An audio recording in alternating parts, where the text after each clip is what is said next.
Wait. Anupiraj, 1 minute. Somebody wants to go to earlier. 1 minute. I will call you later. Next one. Subrayan, Mr. Subrayan. Yes, to.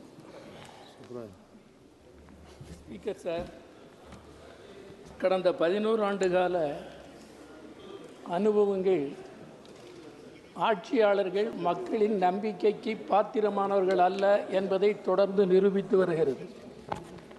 அதனுடைய தொடர்ச்சியாகத்தான் இந்த Pahalgam சம்பவத்திலேயும் operation சிந்தூரிலேயும் அவர்கள் வெளியிடப்பட்டிருக்கிற ஒவ்வொரு விஷயங்களிலும் அவர் நம்பிக்கைக்குரியவர்கள் அல்ல என்பது உறுதிப்படுத்தப்பட்டு வருகிறது.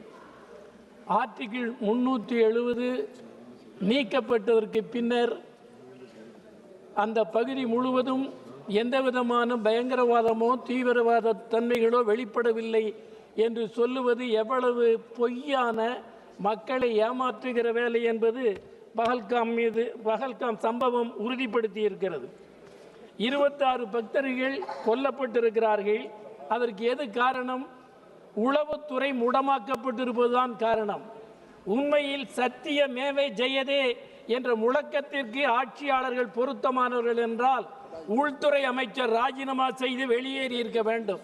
அதுதான் செய்திருக்க வேண்டிய வேலையாகும். ஆனால் அவர் செய்யவில்லை. இன்று காலையிலே கூட அவர் பேசுகிற தோரணை என்பதும் ஜனநாயகத்தை மிரட்டுவது மாதிரி தெரிகிறது. உள்துறை அமைச்சர் விளக்கமளிக்க வரவில்லை, விதண்டாவாதம் செய்யத்தான் வந்திருக்கிறார் என்பதை அவர் பேசுகிற தோரணைகள் முழுவதும் வெளிப்படுத்தி இருக்கின்றன. நாட்டு மக்களை காப்பாற்ற தகுதியற்ற ஆட்சி தான் இந்த ஆட்சி என்பது அவர்கள் சொல்லுகிற சொல்லிலேயே தெளிவாக புலன்படுகிறது. அதே மாதிரி எதிர்க்கட்சிகளில் பலவீனமானவர்கள் யார் என்று ஊடுருவி கண்டுபிடித்து அவர்களை வளைத்து போட்டுக் கொள்வதில் இருக்கிற அக்கறை நாட்டை காப்பாற்றுவதிலே இல்லை என்பதை நாம் தெளிவாக உணர முடிகிறது. அதேபோல் இப்பொழுது அயல்துறை அமைச்சரும் சரி, நம்முடைய பாதுகாப்புத்துறை அமைச்சரும் சொல்லுகிறார்கள் எங்களை யாரும் இயக்கவில்லை என்று. ஆனால் 25 முறை ட்ரம்ப் சொன்னபோது ஏன் மறுக்கவில்லை? இன்று வரையிலும் பிரதமர் மோடி ஏன் வாய் திறக்கவில்லை? எதை கண்டு அஞ்சுகிறது இந்த அரசு? என்ன காரணம்? அமெரிக்க கொத்தடிமைகளாக இந்த ஆட்சியை மாற்றிவிட்டார்கள் என்று நான் குற்றம் சாட்ட விரும்புகிறேன். அதேபோல் பாகிஸ்தான் தீவிர முகாம்கள் தாக்கப்பட்டிருக்கிறது என்பது பற்றி சில கேள்விகளை எதிர்க்கட்சிகள் கேட்டபோது எதிர்க்கட்சிகளின் தேசபக்தியையே சந்தேகத்திற்குரியதாக்குகிறார்கள். கேட்பதே பாகிஸ்தானுக்கு ஆதரவாளர்கள் போல் கேள்வி எழுப்புகிறார்கள். நான் கேட்க விரும்புகிறேன், இங்கே இருக்கிற இந்த ஆட்சியாளர்கள் அந்நிய காலனி ஆட்சிக்கு ஆதரவளித்துக் கொண்டிருந்த போது அதை எதிர்த்து போராடியவர்கள் தான் காங்கிரஸ்காரர்களும் சரி, கம்யூனிஸ்ட் இயக்கமும் சரி, திராவிட இயக்கங்களும்.